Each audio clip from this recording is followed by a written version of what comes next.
with us, but there is somebody who won't be playing in New York. Jethro, would you like to enlighten us? Yeah, so what announced about an hour ago that Djokovic is officially withdrawn, which I suppose comes from the CDC kind of updating their travel guidelines, and they're still not allowing unvaccinated foreigners in. So that's kind of it for him. As a tennis fan, for me, it's a shame. I'm not like a huge Djokovic fan, but I really respect him as a player and as a guy, and I'm quite sad he's not going to be playing because he just raises the level of competition at every tournament he plays at. I think on a tennis level, I think most people are gutted about his absence. I even think that Nadal fans, not all, some will be relieved, of course. But that's because he's a threat. But I think even many Nadal and Djokovic fans, they like to see them play each other and, of course, win. But anyway, right now, by the way, I'm just going to let the viewers know exactly what's going on. We have to wait until this website in New York, which I'm going to share with you in a second, lets us know when basically the draw is. So we're just going to refresh the screen. I'm going to just share the screen right now, like so, which is showing a tweet from Jose Morgado. But I can quickly change that to this picture here, where we will just be waiting for the draw to be announced. And unless somebody in the chat has a better idea, I'm more than happy to hear your ideas. But unless someone has a better idea, we just have to keep refreshing this page and then just go into it and try and do the arithmetic. Have you got any thoughts on the draw, by the way? I'm kind of a bit nervous, like in an excited way. I don't tend to really think about the draws at all until like the night before they're announced, and then I'm like, it could be really interesting because there's certain players who I think the draw really matters for. Like the draws never really mattered for Novak, Federer, Nadal. Sure. Unless, let me just say one thing, Jethro. Unless when they Nadal dropped the rankings recently, of course not until this year. But take the French Open when he's like seeded 5 or 6. But you're right. Normally those guys are ranked in the top 4. And I do think the first 4 players it matters a bit less to. And of course, Djokovic, Federer, and Nadal are always amongst those 3. But anyway, that's just my take on it. But go on. Yeah, no, I completely agree. And I was thinking about it earlier, like Cam Norrie is a guy who I think has proven himself to be a really, really phenomenal player like the last 18 months. And he's someone who I think the draw is very, very key for, because I think if he gets a favourable draw, I think he could make the semi-finals. Like he's playing so well. And like Alcaraz, he's so good. I don't think the draw should matter, but I think given his form, I think a favourable draw will really help him. Funny enough, I think in a way, if you're in the first 2 seeds, really you probably want to avoid a banana skin in the first round. I'm just going to bring Jack in, by the way. He's just arrived. And I'll add him to the stream right now. But I'll keep talking. Hi, Jack. Hi, guys. I think if you're Nadal or Medvedev, of course, for seeded 1 and 2 on the men's side. On the women's side, of course, we have Swiatek and Ons Jabeur. Is she seeded number 2? No, she's number 5. So who's the second seed on the women's side? Someone fill me in. Kontaveit, maybe. Kontaveit, thank you. Yeah. So if you're in the top 2 seeds, in a way, I think you just want to avoid probably a banana skin in round 1, which I guess on the men's side might be Korda. Anybody else spring to mind on the men's side? Is Xander Zandschulp seeded nowadays? No, I don't think he is. He would be horrible to get in the first few rounds, I think. Andy Murray, perhaps, dare I say? Let's not jinx it, John. I don't know. I think Korda as well. But I don't know what's going on with the seeding because Jose tweeted that Baez is the 32nd seed. I mean, that's great. But he might have got it wrong. I think he's got it wrong because, if Kecmanovic isn't seeded, that's a horrible first round for a seeded player. Fakina, he's really good. Yes, Davidovich Kina. It's just how it's showing Jose's tweet. At least the first 16 are right. Anyway, we're not quite sure about the 32 seed, but we think it's Kecmanovic, unless he's pulled out. I saw a picture of him practicing yesterday, so as far as I know, he's still due to play. Just there's a list of the 16 anyway. I often think that, like I say, if you're in the first 2 seeds, Draw doesn't really matter. You probably want to avoid a banana skin in round 1. But beside that, I think when you're in this next group, 3 to 8, and especially 5 to 8, I think the draw does matter in a way. And it's kind of like, oh, well, who am I going to be being drawn here, there, and everywhere? Which one of Nadal, Medvedev, Alcaraz, or Tsitsipas will I be meeting potentially in the quarterfinals, etc., etc., etc.? I think once you then go back down lower in the seeds, it kind of it's sort of like a peak, if you like, of these guys that probably really are thinking about the draw and how that could open up. I mean, I mentioned somebody like Sinner, for example, as a potential finalist, purely on the basis of a very good draw, as like Casper Ruud, who fell into this kind of category in Paris. Suddenly he's on the same side of the draw with just Tsitsipas, and Tsitsipas goes out, and then suddenly, before you know it, Casper Ruud is the favourite going into every match. So that's kind of a big thing for me. Jack, now we've got you on board. Any pre-draw thoughts from you? Good to see you both, by the way. Cool. Yeah, I really think this is pretty wide open, the draw. Kind of what you just said there, I could see something like a Casper Ruud, somebody who's not made a slam final before, sneaking through quite easily because some of the seeds maybe are more vulnerable than we're used to in previous years. I would say Nadal's definitely not a definite for his form going in. He could still be sort of suffering from injuries post-Wimbledon, etc. Tsitsipas, definitely, although we saw him get to the final, I wouldn't trust him against quite a lot of the rest of the top 10.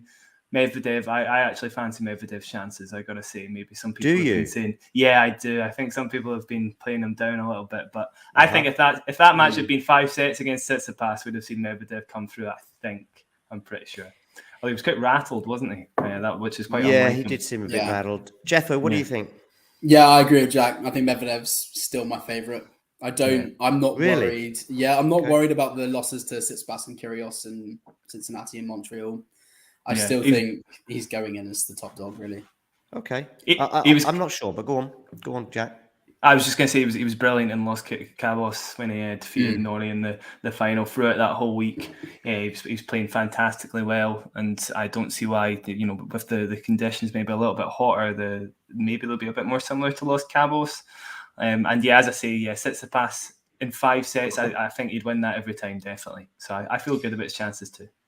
Yeah, by the way, if I look distracted to those of you watching or even those of you participating, Jethro and Jack, it's because I am distracted. I am checking my phone. I am checking, but it's a part of the job today, as it turns out. One of those few occasions that you guys can't tick me off, as I used to get ticked off in class for easily getting distracted, albeit that was long before mobile phones were even invented, because I will be looking around, I will be checking Twitter, and I will be refreshing this page.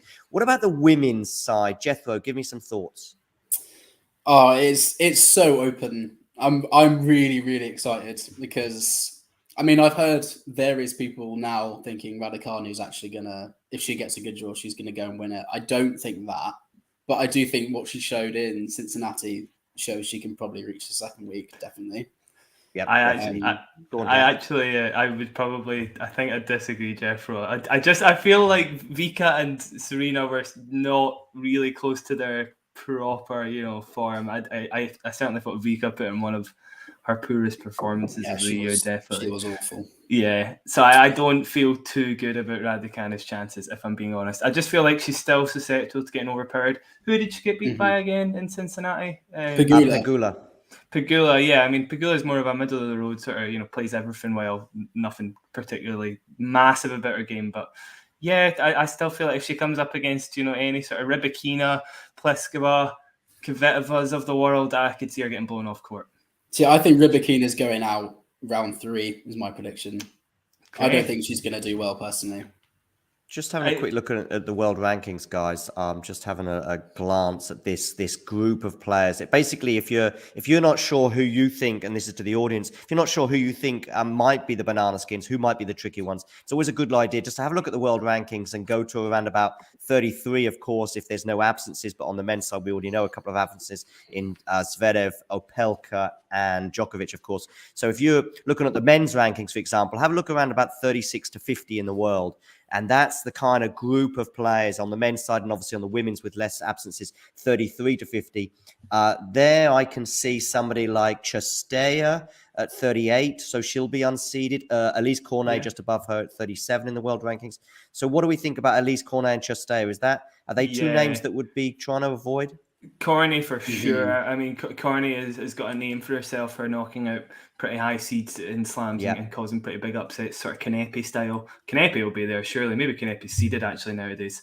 I'm not 100% sure about that. But yeah, Corny definitely dangerous for somebody like Garcia as well, who goes in as one of the maybe top 5 favourites. She's the kind of matchup that wouldn't fare very well for somebody like Caroline Garcia.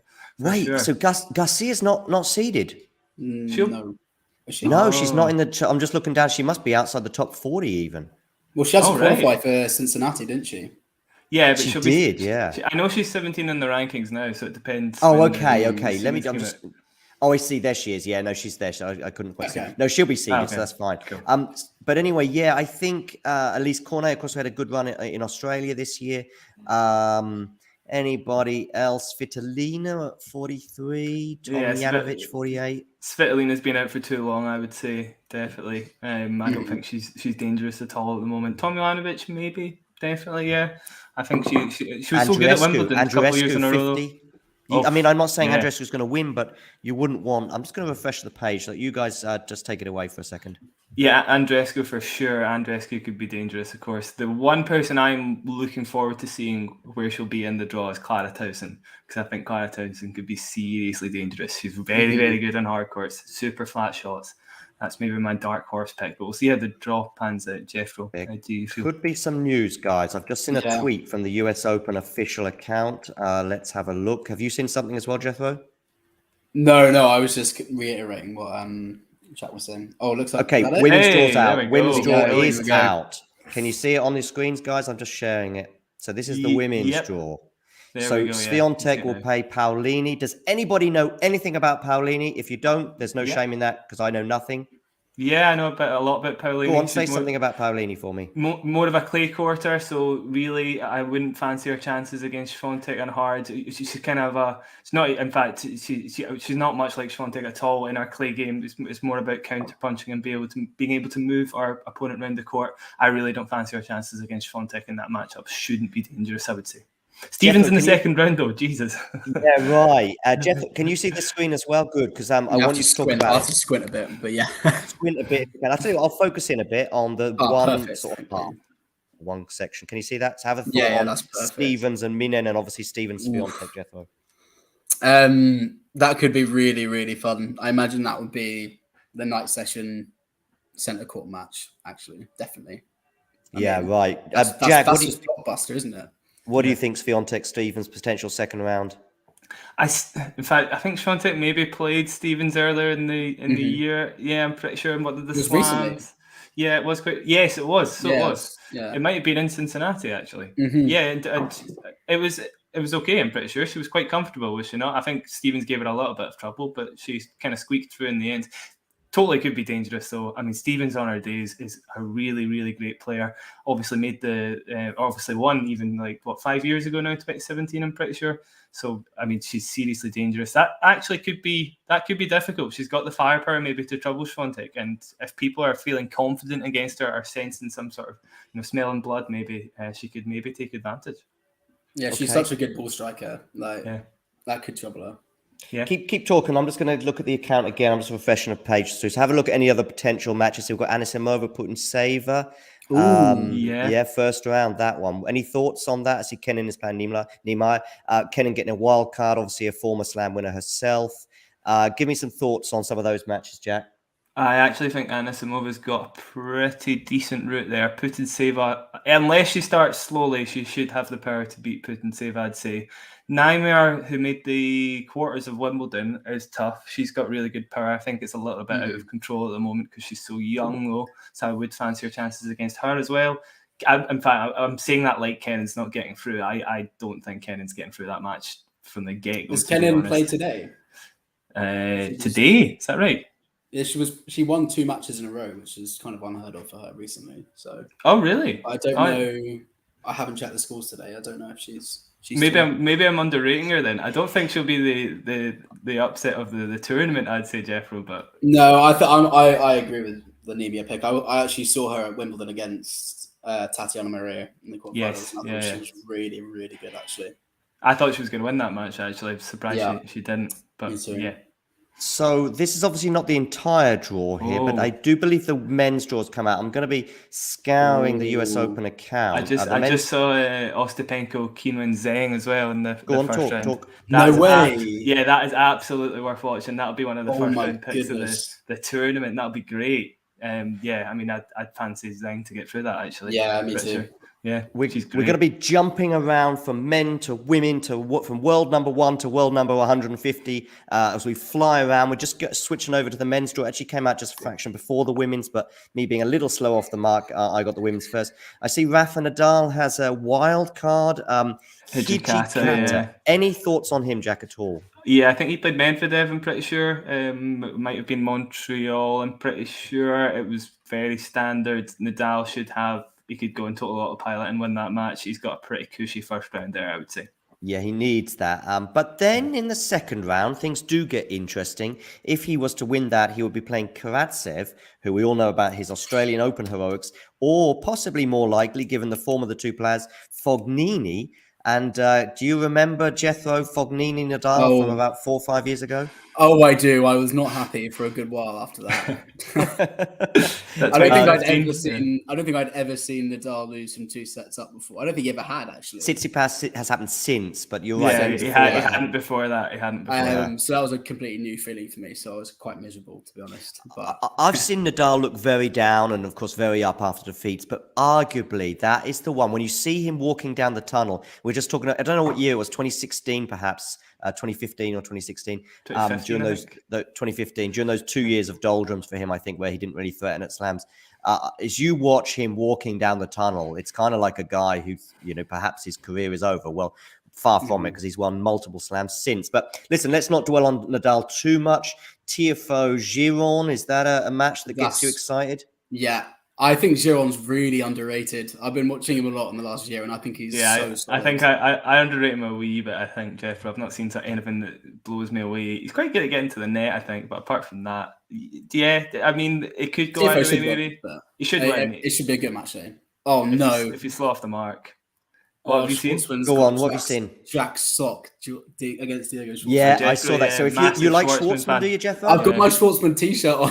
Oh, okay, right. So that is probably one of the worst. We didn't mention Sock, actually, but as an unseeded player, it's possibly the worst player to draw, unfortunately. Yeah. I think that's the worst he could have asked for. Oh, dear. Yeah.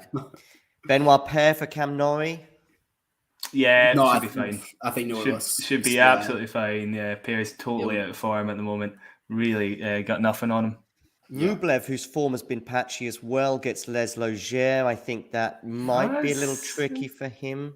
Jared's not much of a hard quarter, but I actually think that's a pretty tough first round. He kind of will have to beat off the mark there. He's solid, exactly. Very solid. Bad day for Rublev. That could be bad, definitely. Mm-hmm. We're just focusing on the first rounds for now. We will address the quarters and potential semis and so on when I start getting my mental arithmetic done correctly. But just for now, for the first round, Brooksby Lajovic may be interesting. Maybe I'm getting carried away there. Any other matches here that you can see that jump up? Yeah, that's tough. That's tough for Hurkacz. That's another horrible first round for Hubie. He's not had any luck these last couple of slams. Wimbledon's first round was tricky. And of course, he went out of Davidovich for Tina. Has to play a qualifier of some description. But yeah, back to that match, which is a good one. Hurkacz, of course, has these unbelievable records, particularly in North America at Masters and so on and so forth. And then just seems to flunk at every slam he seems to be favoured in, with possibly the exception of Wimbledon last year. So, yeah, that's a tricky opener for him. See, Goffin Musetti, that's interesting. Yeah, I'd fancy Goffin there, actually, I got to say. I did, but then who did he lose to the other day? Goffin? Yeah, he lost really, in straight sets to... Oh, so maybe he's a bit more out of form than I'm fancy. I just don't fancy Musetti in a hard court at the moment, to be honest. No. I think that could go 5 sets, though. I saw Baez Alcaraz as well in the first round. Way. Yeah. Baez Alcaraz. I'm just going to go to the live chat just very quickly. People want to know where Nick Kyrgios is, so I'm going to find him somewhere and see how his draw pans out. Talk about Baez Alcaraz for me, please, Jethro. Well, I am a very big fan of Baez. I saw him last year, and thought he was awesome. And unfortunately, he's really struggled on the hard courts this season. But his clay record has been really good. And I would love to see them play it on clay. But on a quick hard court, I mean, Alcaraz... It's got to be Alcaraz, yeah. Baez has lost like 6 matches in a row, and Alcaraz he's not in great form, but he's in decent enough form to win that quite easily. That'd be fun, though. It's a fun generational clash. I think they're friends as well, so that'd be good. Oh, I tell you what, maybe the popcorn match of the first round. Dominic Thiem, Pablo Carreño Busta. Oh, that's probably PCB gets through there, I'm pretty sure. Yeah, I'm sure. I'm not saying that PCB is not the favourite. It may be straight sets. It may even be half a dozen games for Thiem. I don't know, but certainly that would have been, that was a semi-final, was it? Did Thiem beat? Oh, no, it's Zverev that beat PCB. Yeah, right, true. But I mean, that would have been a potential final just 2 years ago. Yeah. It should have been the final. Oh, there's Kyrgios. Look at Kyrgios is against. Kyrgios gets Kokkinakis. No. Wow. To be fair, that'll be good fun. Is this rigged? I mean, this isn't... Some of these are mad. Oh my goodness, this is actually... And Humbert as well. That's like, Kyrgios seems to just bump into him like every other slam for some reason. They've had some epics, so that should be good too. That'd be amazing. Draper Rusevori. Yeah, that's a very good first round. I don't know who I'd pick there actually. Gonna go back. I think to Draper wins this week. Just see what people have got to say. Somebody they know way. Oh my God, Kokkinakis versus Nick Kyrgios. I'm cracking up. Nick is missing. Somebody said earlier. Yeah, so some excellent matchups. Any others that jump out the page on there to you, Jack, that you can see? I've got up on the page right now. Yeah, maybe Batista good. JJ Wolf could be interesting. Wolf, yeah. Yeah, he's been playing some... he's turning into a sort of cult tennis player. He's playing some pretty exciting stuff every now and then. JJ Wolf. Yeah, a lot of people seem to like him. Could be interesting if he's playing well, definitely. And then who we got up there?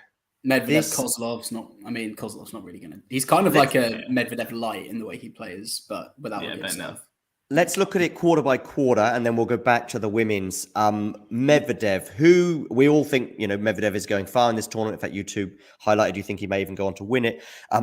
Who do you have, Jethro, from this group of players that hopefully you can see on the screen getting to meet Medvedev in that quarterfinal? Kyrgios is probably one of them. Possibly is Felix, I guess. No, see, I would Kyrgios say... would be his fourth round. Is that right? Kyrgios, these are all in. Have I got it the wrong way around? I'm trying to hang on a second. Kyrgios, yes, no, you're dead right. It would be a potential. That's really tricky. A potential fourth round for Medvedev would be Nick Kyrgios. Oh, dearie me. That's probably the fourth round you want to avoid, and really. Batista Agut as well, to be honest. He's had trouble with Batista Agut a lot in the past, just given the matchup. Yeah. So either of those would be really tough in a fourth round. But he's got a pretty clear route there. Ben Shelton, if I'm underrating him a bit, I still think Medvedev would beat him. But apart from that, he should have a pretty decent route there. Yeah. I think Carreño Busta, Auger-Aliassime, I don't think anyone else in that. I mean, like I love Thiem. I have done for years, but I don't think he's going to even get a set against Carreño Busta. Given the way he played against Draper and Dimitrov, like he's going to struggle. I'd love to see Rusevori getting through. I'd love to see that. Or Domino, I would like. Rusevori was very close to beating Auger-Aliassime at the start of the year in Australia. We're going to get a second round maybe with him, unless Draper beats him, obviously. But I actually think, I'm going to disagree with Jack for once. I actually think Medvedev's route is a little tricky. And I'll tell you why. I think you're right. The first round and second round, probably, I guess, Rinderknecht might well be his second round opponent. But from the third round onwards, it does get interesting. Not saying that Ben Shelton will win against Medvedev, not at all. But he is a completely unknown quantity. We've only seen him on the tour for a few weeks, really. So Medvedev will probably win in straight sets, but if you want to just throw a curveball, if you like, he would be one of those. Then of course you're looking at Kyrgios in the fourth round potentially, and then potentially Felix in the quarters, never mind semis or final. I'm not sure I like that draw if I was a Medvedev fan. I agree. And I wouldn't want to see Carreño Busta in the quarterfinal if I was any player, because he's so good on these courts. Yeah, he's terrible for Medvedev as well. Really not a good matchup. Also, Bublik Gaston first round would be very enjoyable. Oh, I missed that. Wait, that would be brilliant. I missed that one too. So this is Alcaraz's quarter. Obviously seeded 3. He gets Baez in the first round, and then he gets potentially Griekspoor would beat Coria, I guess. Yeah, he should beat Griekspoor, and he should beat Coria as well. Yeah, I think Alcaraz Griekspoor, that's fine. Brooksby would be the first prop, or Coric, obviously. Coric could be third round. Yeah, that could be more interesting. Oh, that would be exciting. Yeah. Maybe I'm just overrating everyone because I'm now looking at his draw, going, well, that's a bit tricky, really, having Coric there in your little section as a potential, I think, third round opponent. That is hard, to be fair. Fourth round's a bit easier for him. I think exactly. It sort of peaks there with Cilic or Evans, in the fourth round, and then in the quarter, let's say Sinner or Hurkacz. I would go for Sinner there. It's tricky. And of course, Sinner played Alcaraz at Wimbledon. I think it was in the fourth round, and Sinner skittled him over in 4. Do you know what? I feel very confident about Sinner getting to the quarters. I gotta say, from what I saw there. Yeah, I think that is good. So I skipped past that screen quite quickly. Let's have a quick look at Nadal's potential route. I mentioned Fognini or Karatsev. His third round opponent, he would love it to be Richard Gasquet, given the fact I think he's beaten him like 172 times in a row. Kecmanovic, though, may well fancy his chances. And according to the US Open, disagreeing with Jose Morgado in saying that Kecmanovic is the 32 seed as we suspected. I think that's not bad for Nadal. I think that's not bad. Yeah, I think, do you know what? Tiafoe coming out all guns blazing in the fourth round. Tiafoe could have a chance. I think Tiafoe's been played, I was saying this, he's been played so well. All his losses since the French Open have been 3 sets. He just keeps losing like by a whisker, basically. I mean, 5 match points against Kyrgios in Washington, who ended up the eventual champion. Just near misses like that. Go on, do you not think Diego makes a 4th round? Oh, I don't want to let you down, Jeffrey. I think it's tough. It's a tough draw. If he gets through Sock, he'll beat Popyrin or Zheng easy. Definitely. Kubler, Ymer, easy. Tiafoe will be tough. I think if Tiafoe Schwartzman, I'd maybe give Tiafoe the edge. Yeah. Sorry, Jeff. He's got the serve. I think this calendar year, despite winning 2 of the 3 slams, I think Nadal has had a fairly unkind draw, particularly at Roland Garros. I know it's his best slam, but having a slam where he had to beat Felix, followed by Djokovic, followed by the winner of Zverev or Alcaraz, was really as tough as it gets. I think for that one being a pig of a draw, I think he's got a pretty good draw here. If he could pick a quarterfinal opponent, he may well have, from the 8, obviously in the top seeds, he may well have chosen Cam Norrie, given he's got a good record against him, both lefties, of course, the Nottingham Nadal. Isner's there. I guess he wouldn't really fancy that, but that's way down the road, and that would mean Isner beating Norrie on the way. Isner could sneak through, actually. Yeah, he could. He could. It's not a bad draw for him.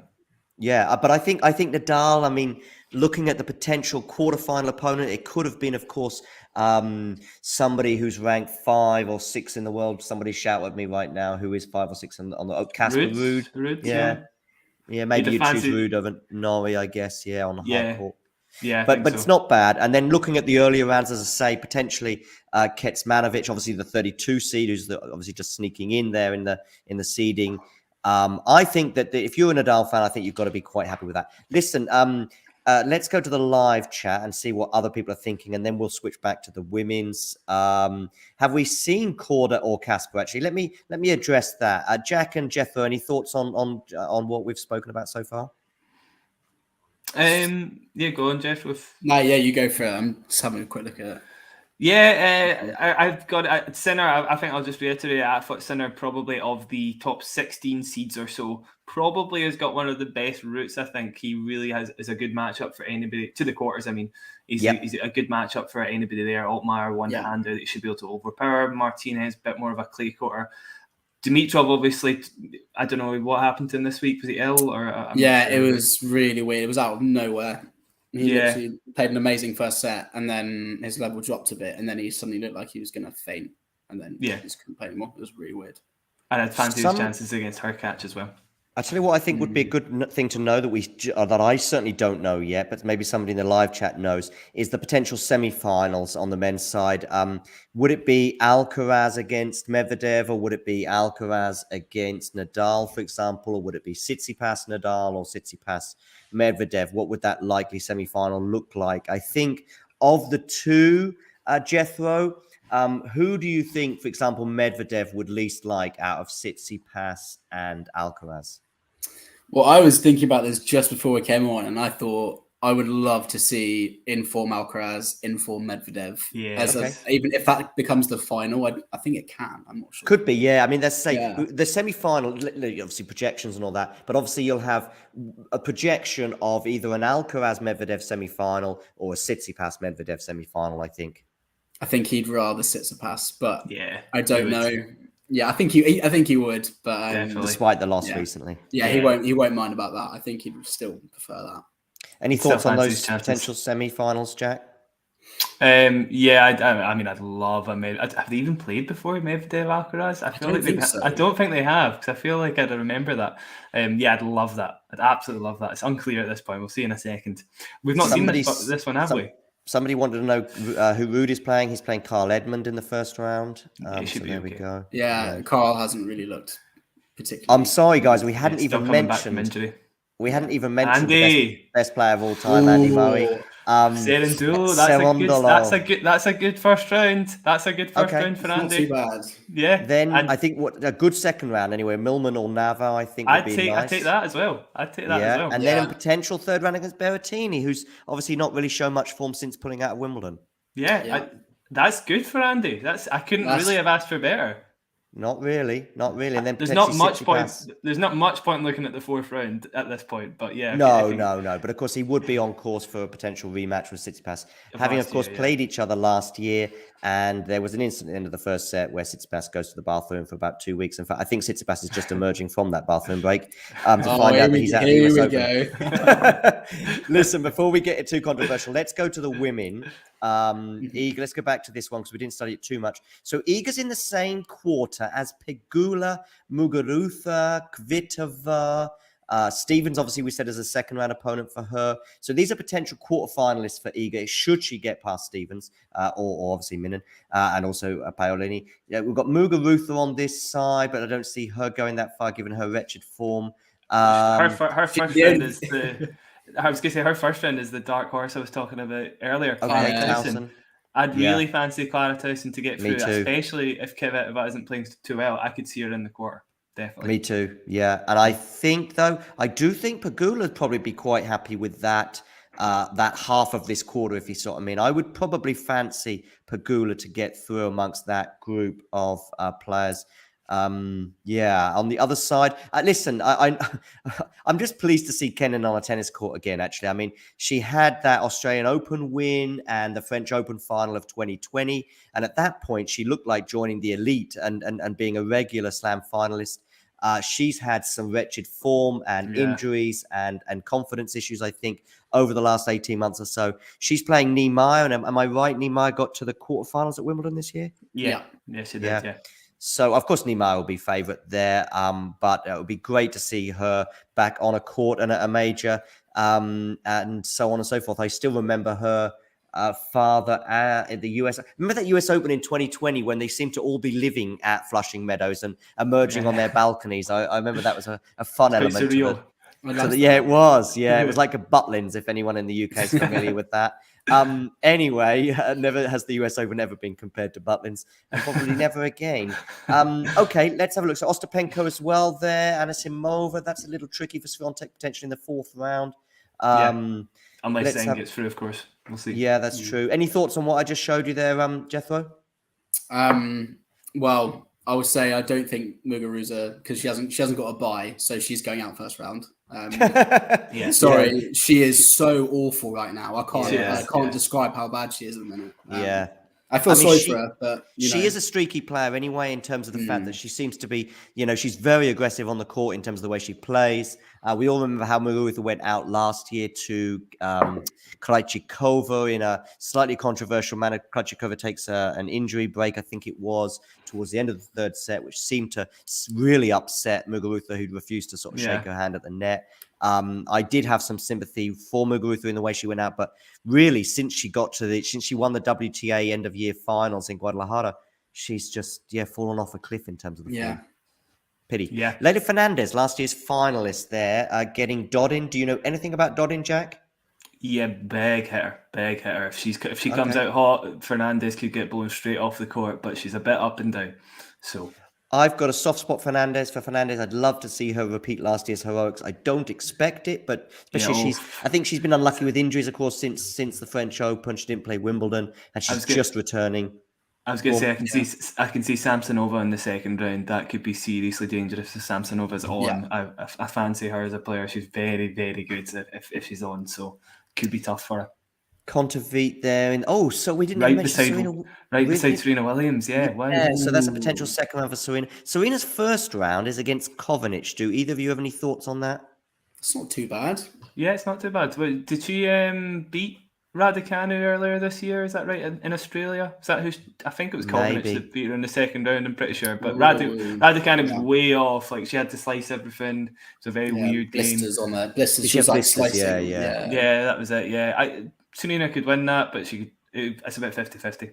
Tomljanovic and Muchova, that will be a good first round. Oh, yeah, that is a good one. By the way, when you say 50-50, not only do I agree with you, Jack, I also think that that's as good as it could get 50-50 for Serena in the first round, you know?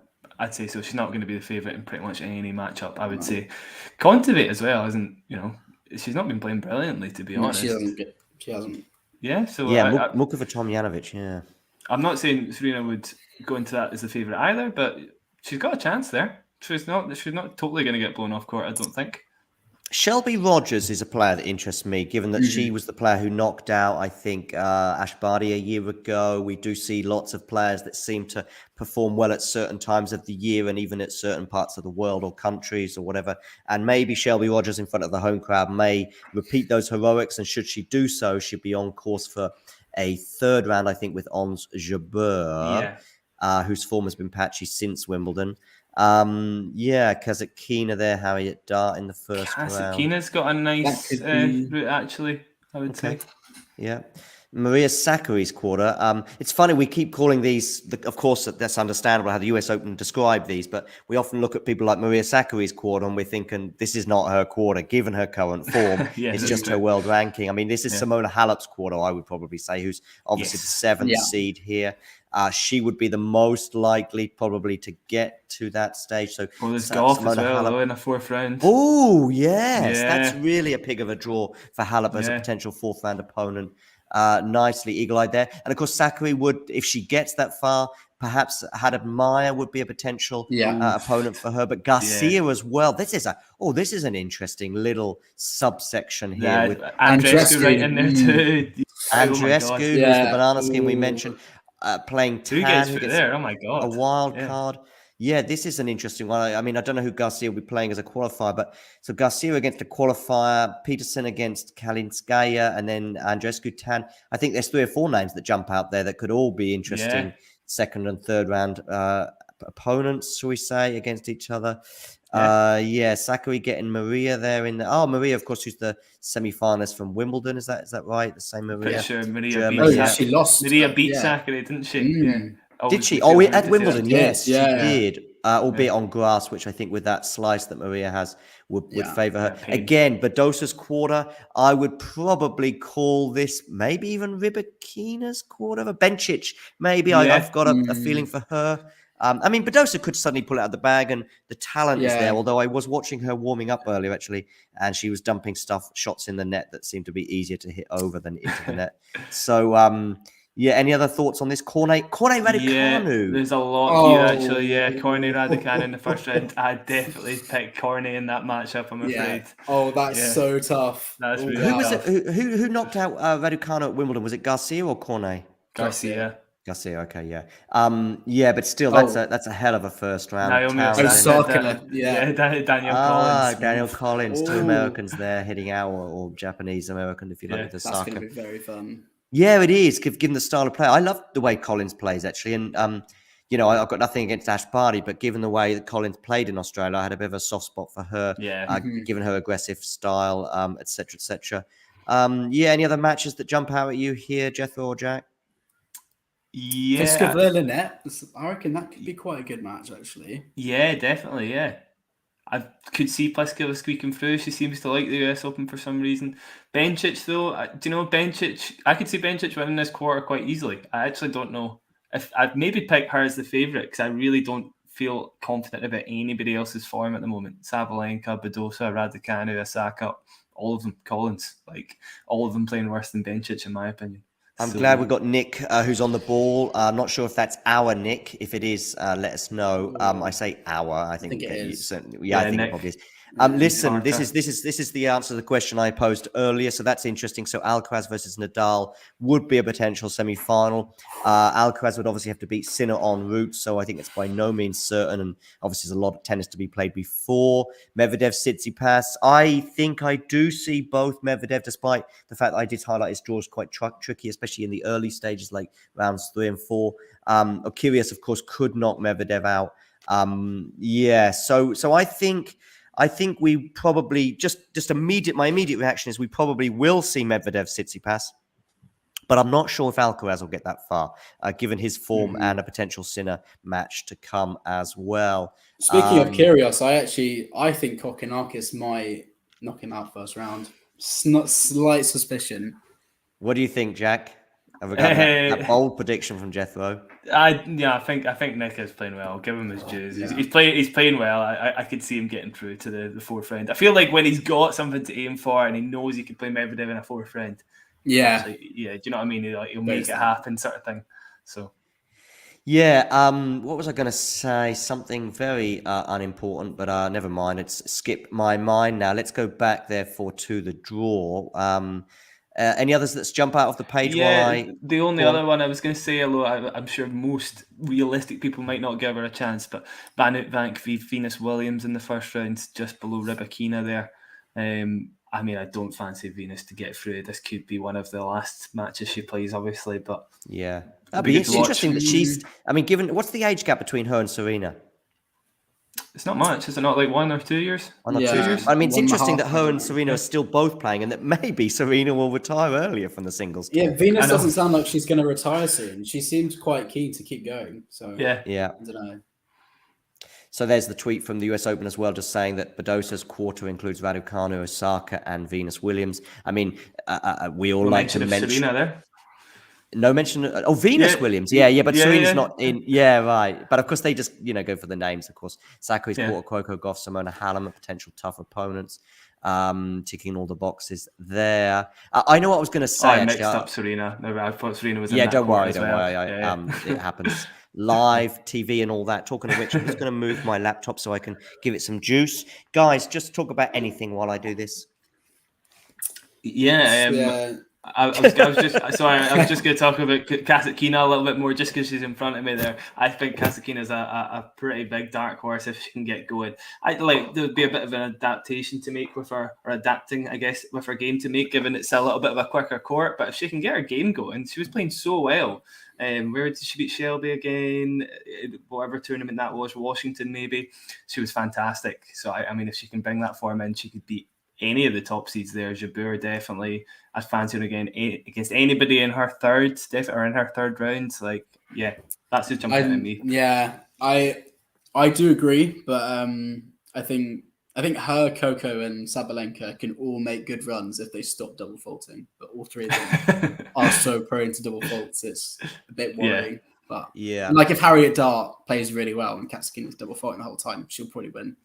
For those of you who are watching, who are Medvedev or Nadal fans, it's not 100% certain, but this tends to be the way slams work it, in that normally the number one seed plays on the first day. So if you're a Medvedev fan, expect him to be playing at some point on Monday, maybe even Monday night. I'll come to that in a second. As somebody who was fortunate enough to be at the US Open on the first day in 2016, there's normally 2 matches scheduled for the first night. So normally a women's match and a men's match. So that we may well see a lot of people speculate whether Serena will play Monday or Tuesday. I'm sure Serena will play nighttime on Monday or Tuesday. I just don't, and it will be the first one because the first match is normally about 7-8 o'clock, which is obviously peak time. I remember myself on that Monday at the US Open in 2016 falling asleep midway through the second match because I'd had a few drinks and it was getting quite late. So I think the US Open organizers are aware that the first one is the one to go for in a big way. So I expect Serena to be playing either Monday night around about 7-8 o'clock New York time or Tuesday night. And it may well be Tuesday. Have you heard anything on that, or any thoughts on that, either of you guys? I've not heard any confirmation on that at all yet. No. I mean, the reason this is purely speculating, but listen, Serena's the big draw. I'm just convinced that she won't be on at lunchtime in New York on Monday, and she'll be on the main court, and she'll be on either Monday night or Tuesday night. I thought initially Monday night, and I think a lot of fans did, which is why tickets were flying like hotcakes for Monday night. But there is now some suspicion that it'll be Tuesday, and I also think that she will play a role in this, and she may fancy Tuesday, given the fact that she had a slightly niggling injury that she mentioned after her defeat to Raducanu a week or two ago. So if I was to guess, and it is a guess, I would be saying keep your eyes peeled for Serena on Tuesday night, probably as the opening match at the Arthur Ashe Stadium. And back to the Medvedev Nadal thing before I went off on a Serena tangent. Again, normally the number 1 seed plays on Monday on the men's side, and the number 2 seed plays on the Tuesday. So I would be thinking that Medvedev will play at some point on Monday. Who knows whether it'll be daytime or nighttime? I couldn't tell you that, as opposed to with Serena. And Nadal as well will play on Tuesday, quite possibly Tuesday evening. But given what I said about Serena, he may well have a Tuesday lunchtime slot. But then what you can also do is then you can map out the rest of the tournament almost, because you'll probably have Nadal on days 2, 4, 6, and so on. And Medvedev will be playing on days 1 and 3. The US Open, do they play middle Sunday? I think they do, don't they? They do, yes, definitely. They do. Yeah, because that was the day that Djokovic, I remember it was a Sunday, I'm pretty sure it was a Sunday when he had his moment of madness, if you like, against Pablo Carreño Busta a few years ago. Yeah. So that's what I want to say. Any other extra thoughts you have while I went off on that tangent, Jethro?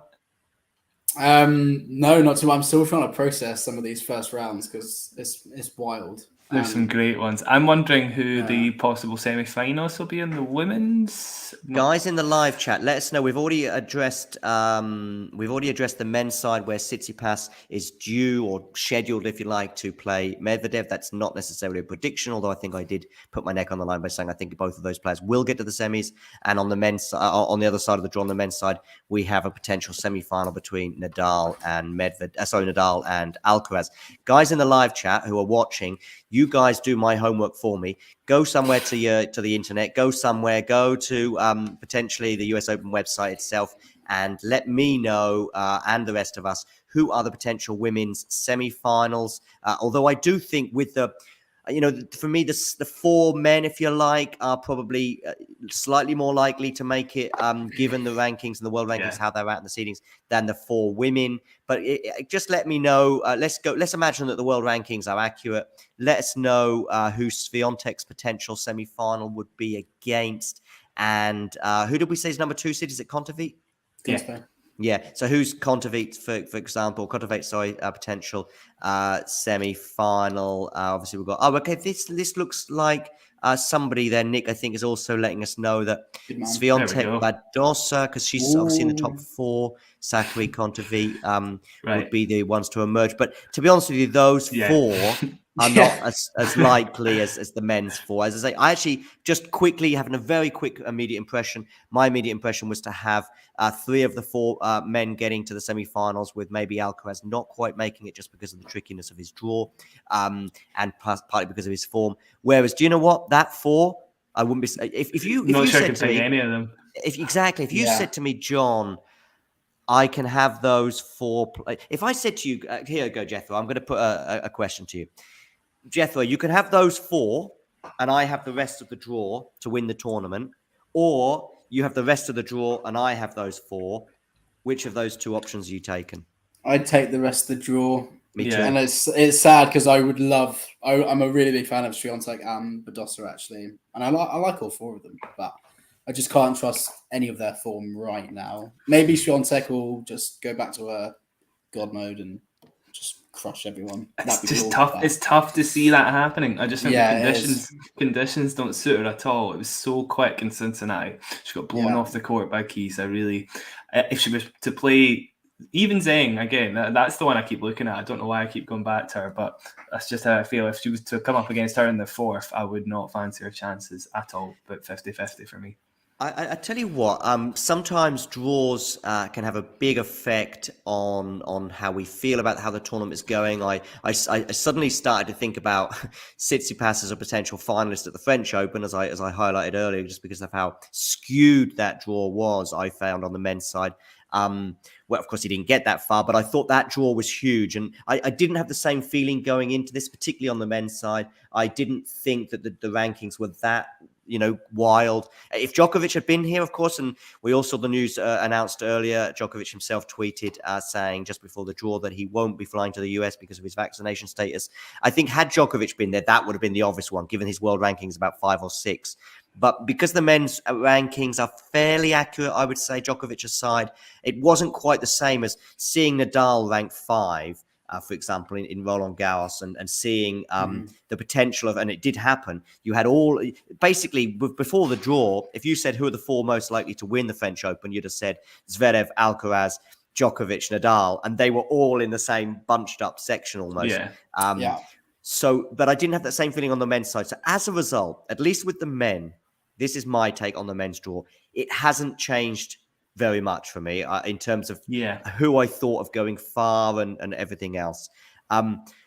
Any thoughts on the draw? Has it changed your mind about anything, Jethro? There is one player who I didn't catch his draw, and that's Taylor Fritz. And I actually have him as my fifth. I've got him as my 5th favourite behind the top 4 seeds. He might have been in the Tsitsipas one, I think. I could see Fritz beating Tsitsipas if he is in that draw. I don't think I'd had a proper look at. There he is, there at the top, right? Is that him against the qualifier? Yeah, that's him. Yeah. Who would he get 4th round? Stan, maybe? Stan or Van de Zandschulp? Probably Van de Zandschulp. Yeah. That's not bad for Fritz, that little section. I think that's a 3rd round, sorry.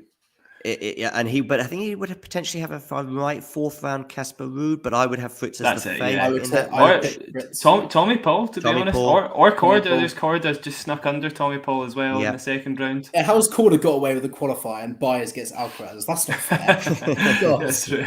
Does seem unfair. Yeah. Of course, we don't know who that qualifier is. Listen, by the way, this is a tennis take, and it's a broad, wild, without any research or homework at all. And I'm sure that's what you're all here for. Comments.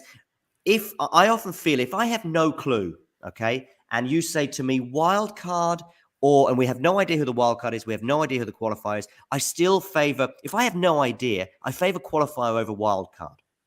Does that am I making any sense to you? It does. I'm just looking at a draw a few days before the tournament, and I still don't know who the qualifier is, or just I always think, because wild cards are sometimes romantic, and they're there for romance reasons. Sometimes as well, wild cards obviously nationality, and also the other thing with the qualifier on their side of things, they've been playing 3 or 4 days before, and they're getting used to the conditions. I do think that's a tiny advantage for a qualifier, which is why we often see qualifiers being like, oh my goodness, a qualifier in the quarterfinal or qualifier in the semi-final, as we saw obviously a qualifier winning it last year with Raducanu. We don't quite say that as often with wildcards. I remember, of course, Ivanisevic being a wildcard at Wimbledon and going on to win it that year, I think, if I'm right, and get my points right. But that's my general take on wildcards versus qualifiers. So who knows who Korda will be playing there? Fritz is. I understand that. Why do you fancy Fritz's chances so much this year, Jethro? I think I've always really enjoyed how he hits the ball. I always really, really rated him, and I think it was last year Indian Wells when he beat Zverev and got to the semi-finals that I was like, I think he's ready now to be at like the kind of top 15, top 10 level. And he's just got so much better this year. Like, he's so consistent. He's still striking the ball really well. He's got great rally tolerance. His serve is really good. He should have won that first set against Medvedev in Cincinnati, and that lost him the match. But yeah, and he's like mentally, he's got it. Everything in his game has gone up another level, and I think he's ready. I think he's ready to make a semi-final or more. Definitely, yeah. What are your thoughts on Fritz, Jack? I feel the same way as Jeff. Like, he's moving so much better than he used to. Certainly after that surgery, he gets around the court so well. I feel like he always had all the weapons, but it was just about finding the court coverage that he lacked maybe a little bit. Now he has it. I fancy his chances to get to the quarters at least. Maybe Andy Murray would be really difficult in the quarterfinal. I don't know who. Oh, we're picking Andy to get to the quarterfinal, but I can't get 2 wins for Diego. That's unfair. I know. I am actually fawning over Andy's first 3 rounds. There is such a chance there; it's unreal. 4th round onwards, obviously unrealistic, but I mean, Millman's beatable. Millman's good, but he's also good though. I rate Millman. He's solid, but he's kind of like Andy in a lot of ways. So I feel like it's quite a good matchup for him. Cerundolo is beatable on a hard court. He still is. He plays well. He does play well. He's got big weapons, and actually he could win that. And I wouldn't bat much of an eyelid, but he's a good first round for a seed. I'll come back to this Tsitsipas quarter in a second. I just want to mention a tweet from the US Open official account. Changing of the guard, ? And this is a semi-Andy Murray related tweet, actually. And you'll be pleased, actually, because it says big 4 in it rather than big 3. Anyway, changing of the guard. Daniil Medvedev is the first non-Big 4 member to be seeded number 1 at a Grand Slam in 19 years. Didn't know that. So basically, Murray, which I mentioned first, of course, in this Roll of Honor, Federer, Nadal, and Djokovic have been seeded number 1 at every Grand Slam, I believe, if I've got it right, since the Australian Open of 2004. So it's kind of 18 and a half years, I guess, but whatever. It's a ridiculous stat. That's crazy. That is ridiculous. Anyway, back to this little section because I have got some thoughts on it. I actually, I'm quite warm, if you like, on Fritz's chances as well. But I do think Tsitsipas is just starting to find some form at the right time because it's been a year or so of inconsistency, let's say, from Tsitsipas. I had Vanch on the other day who was defending his record over the last 12 months. Fair enough. He did highlight some good points. I also think I highlighted some good points too. So I do see that the opinion is divided on his form over the last 12 months. But I do think that it has picked up in the last few weeks, arguably even at Wimbledon, which obviously is not his strongest surface or slam.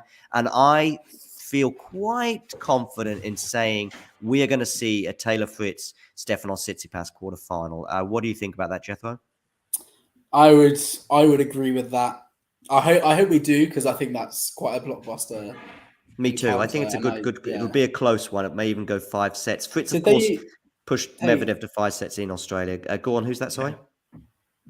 Was it Medvedev who played Fritz? No, it was Auger-Aliassime, was it not? Was it not Auger-Aliassime? Yeah, but who did Fritz? Oh, Fritz lost to Tsitsipas. Sorry, it was Tsitsipas. Yeah, in five. That was a really good match. Yeah, and I think Fritz has gone up another level since then. And Tsitsipas was still coming back from elbow surgery, so that would be very good. Who's Fritz's 4th round again? I can't. Casper Ruud, Tommy Paul. Ruud, that was it. Ruud, yeah, Ruud. Nah, I don't fancy it. No. Paul definitely could be dangerous, but Tommy Paul, otherwise, definitely. I think for Fritz, this is quite nice. Just giving a roll down here, just going scrolling down the scene. Unless it's a good way of sort of analysing it. So Wawrinka's in there, of course, an old favourite. But so we don't see a Wawrinka Andy Murray quarterfinal from this group.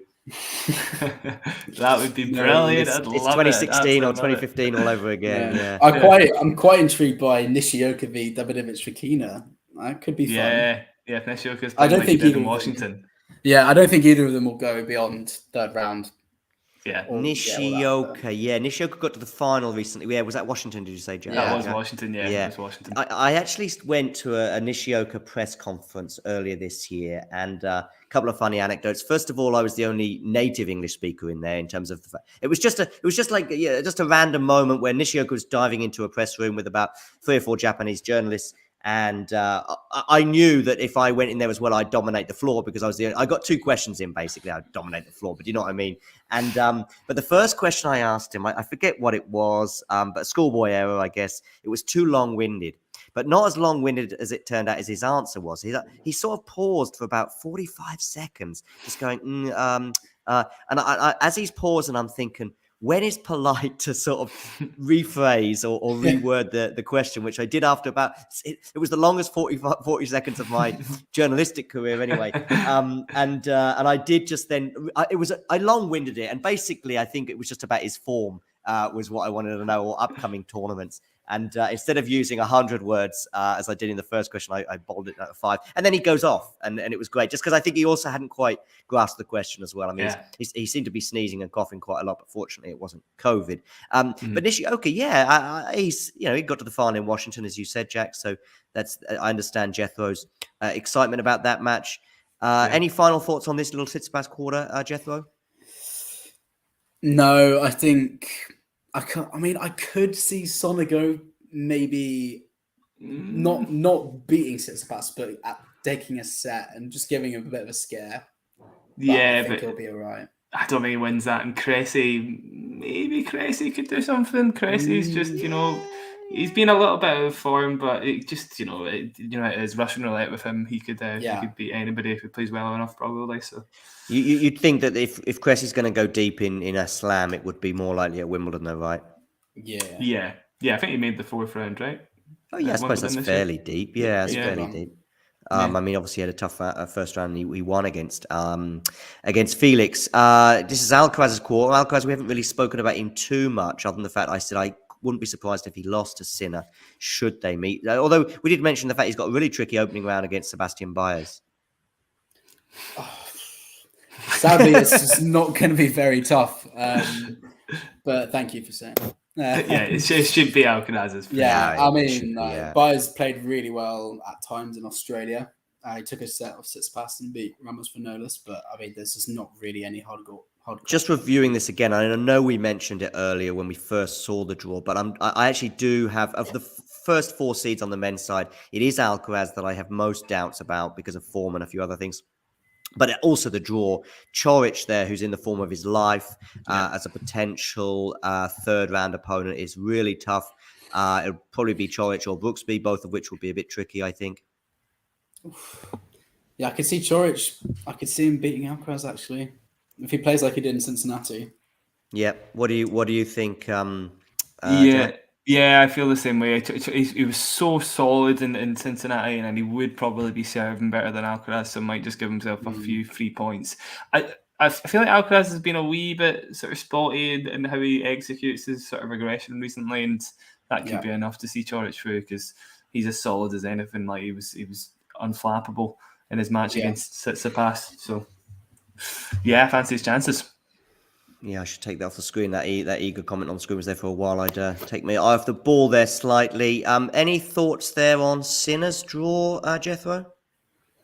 I mean, I do think Altmaier's a good player, but I think if Sinner's anywhere near what he showed at Wimbledon and Umag, Sinner should be looking for the quarterfinal at the very least. I've actually got him as kind of 6th, 7th favorite for the title. So yeah, I would probably have him even. I'd probably good even I'd probably have him even. Yeah. I might even have him as 4th or 5th. Sinner, as I say, I think he may well beat Alcaraz, which would then mean probably in the semi-finals. I've put that up on the screen. I'll try and get their draws up. But if you can you see that question that's just popped up from Cha, which is just an amazing name and deserves to be put on the screen, irrespective of the question. Jack, do you want to address the question? Yeah, if I can't remember who Kvit was playing. I'm just going to might be in the same third round as Muguruza Towson, I think. Was that right? Yeah, there we go. Yeah, so she would have a third round against that. Again, I really fancy Towson's chances. So for Cha, I think she could be the dangerous player for her if she wants to make it through to the 4th round. Should she make it through there, though? Who would it be in the 4th round? Sorry, if it's not Mertens, it would be Pegula, I think. Pegula. Yeah. I mean, Mertens, it's a tough draw. That's hard, actually, because Mertens, that stat that Vance brought up is amazing. She's made like 18 consecutive 3rd or 4th rounds at slams. Oh, wow. Yeah, so chances she plays Pegula, and she could beat Pegula if she's playing well enough. So just because I'm not always great on stats, but I have got one not quite as good as that, I don't think, especially because Mertens is not such a big name compared to Rafael Nadal. But Rafa Nadal has made the quarterfinals at every single major he has competed at since 2017 Wimbledon, when he went out, I think it was in the 2nd or 3rd round. So he's made the quarterfinals at everyone. It's about 12 in a row, something like that. That's crazy. Jethro, give me a reason, give me an argument why Rafael Nadal will not make the US Open quarterfinals. Oh, quarterfinals. Well, I mean, he's got this guy to deal with in the 4th round, so so he does. No, I personally see him getting to the quarters, but Yeah. if I could give you an argument, I need to think about the draw again. Sorry, his draw's not bad. TFO is the player I thought might be I dangerous. I don't think Nadal's going to be troubled by TFO. I don't either. To be honest, out of everyone in that side of the draw, Schwarzen's probably the only one who's ever actually given him any trouble. And he's beaten him. That's true. It's not so much the draw, though, in terms of Nadal. In terms of if you said I expect Nadal, or I think Nadal will get to the quarterfinals or beyond. But if you said to me, John, give me a reason why he won't, the draw is not what springs to mind. It's more the fact that he's only played one match in the last 2 or 3 months. Yeah. And that was a defeat as well, albeit that has aged well, that defeat, given how Coric obviously went on to win the title. But we do know that Nadal likes to have plenty of match practice. He has been obviously searingly practicing. Is that even an adjective to describe practicing? I'm not even sure. An adverb, sorry. But whatever, you know what I mean. He's been practicing in the searing heat and he's been practicing intensively. And I do expect him to make it. But I guess, and then of course, you've also got the injury situation. He's always seemed to be coming back from an injury, and this is no different with the rib injury, I think it was. Or no, not rib injury, abdominal that he's had. Basically, you could name an injury in Nadal. He's probably had it at some point. Yeah. But he did have a rib injury early on this year, but this time it was abdominal. What about you, Jack? Can you give me a reason, or can you just sort of support my reasons for him potentially not making the quarterfinals? Yeah, I think he will make sure, because he said he would find Grand Slam mode is exactly what he said before coming into the US Open. So I believe him. He tends to find his best form for the slams, regardless of what. Obviously, the French Open's the best example, isn't it? Because his foot was playing up before the tournament, and he found a way to compete with it. So I think if he's here and he's playing, you can consider him healthy enough to get through the first 4 rounds fairly untroubled. So I'm struggling to argue against it. Although TFO again, I'm not underrating the guy. I feel like there could be 5 sets written all over that. Maybe if Nadal still comes through, but it's not going to be easy. Obviously, if he makes it through Schwartzman. Jethro, any final thoughts? Because as you can see, I've brought us all 3 to the forefront now. I've got my US Open t-shirt on. I thought I'd get all ready. Yeah, that's right. I got a couple of ping pong tables behind me that's sort of supposed to represent a table tennis. Supposed to represent a tennis thing, but that's as good as it gets. And that's as far-fetched and as high-tech as we get on here. But yeah, Jethro, any grand thoughts on what we've seen so far today? No, I don't think my opinion has changed too much. I think the only thing that might sway me a bit is seeing Fritz Tsitsipas possibly meeting in the quarterfinals. And I did have Tsitsipas quite high as a top favorite, but seeing that he has Fritz, who I've got right below him, I'm not sure. Yeah, Jack, any final thoughts? Yeah, it's tough to pick a winner, obviously, for the women. I still think Medvedev is probably the favourite, despite having some pretty tough opponents to get through. Yeah, if I was going to say for the women, I definitely think that dark horse picked Towson. That draw is not bad for her. And also, again, Zheng, all I can do is look at dark horses now, given the last few slams. You know what I mean? It's quite tough not to. I certainly don't have much faith in Iga at the moment, even as the top seed. So, that's how I'm feeling. It's difficult, obviously, to pick somebody outright, but that's how I feel. Dark horse probably going to get through some shape or form, I think. Jethro, who is winning the women's US Open title this year? Sorry, that's a hospital pass. I mean, I picked Ash Barty last year, and she went out to Shelby Rogers after serving for the match twice. So I'm not going to pick the top seed. Do you know what? This is going to sound. I'm going to say Paula Badoza is going to go on a tear, and she's wow. That is, I mean, despite the fact that she's top 4 in the world, that is left field. But I was her level at Indian Wells last year, amazed me. And if she finds that, I think she can do it. I was asked yesterday a similar question, albeit it was about the men's, and a bit like you, Jethro. I just couldn't really decide between Medvedev and Nadal. So in the end, I just pulled out Tsitsipas. I don't know. I couldn't decide.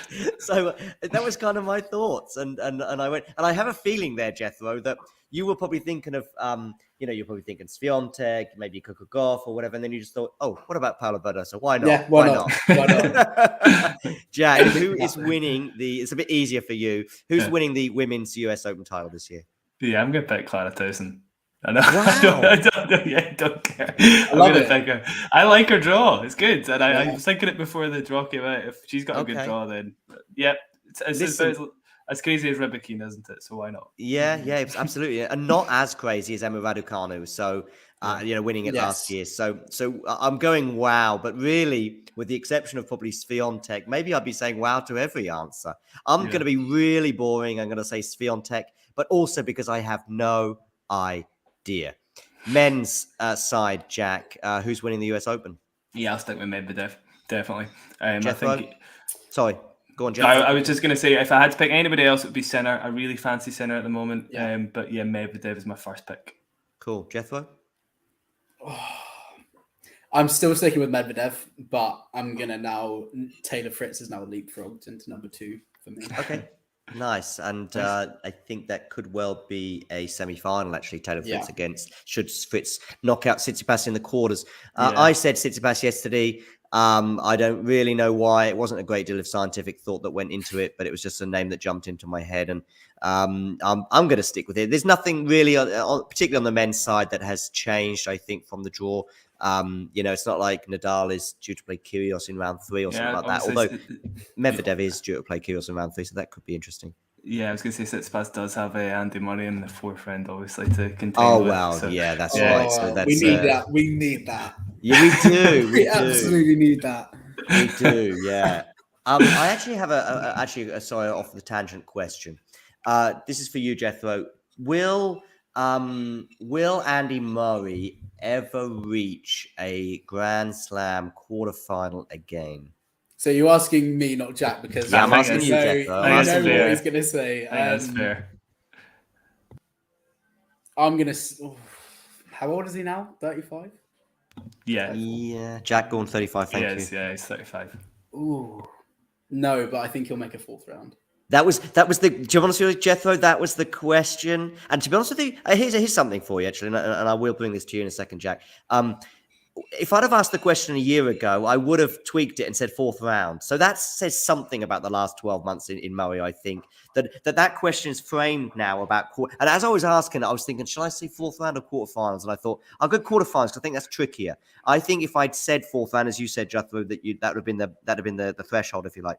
Jack, is Andy Murray making a quarterfinals of a Grand Slam in the rest of his career, however long that lasts? Yes. Okay. No elaboration given. Definitely. Okay. I couldn't bring myself to say no. I was being realistic.